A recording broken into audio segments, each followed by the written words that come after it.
Gerbiamas ministrė, kadangi pradėtas aplinkos apsaugos departamento tyrimas, o jo nuostatų 15 punktas skelbia, kad departamentui vadovauja direktorius, kurį 5 metų kadencijai, bet nedaugiau negu 2 kadencijas iš eilės, Lietuvos Respublikos valstybės tarnybos įstatymo nustatyta tvarka priima į pareigas ir atleidžia aplinkos ministras, o taip pat, kad departamento direktorius tiesiogiai pavaldus ir atskaitingas aplinkos ministrui.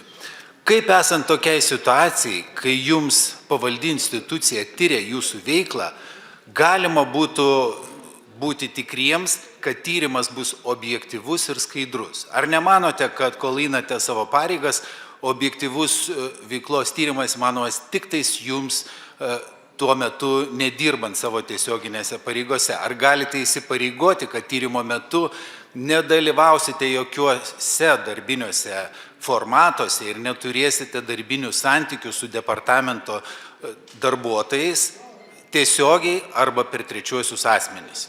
Ačiū. Taip, aplinkos apsaugos departamentas tiesiogiai pavaldus ministerijai, tai aš nuo dabartinių susitikimų nusišalinu, nedalyvauju juose iki kol baigs tyrimas, o šiaip direktoriaus metinį vertinimą kitais metais atliks jau kitas aplinkos ministras, todėl direktoriaus veiklos vertinimas arba įstaigos vertinimas nebepriklauso nuo šios kadencijos politikų, nes 25 metų sausį vasarį jis bus atliekamas naujos vyriausybės.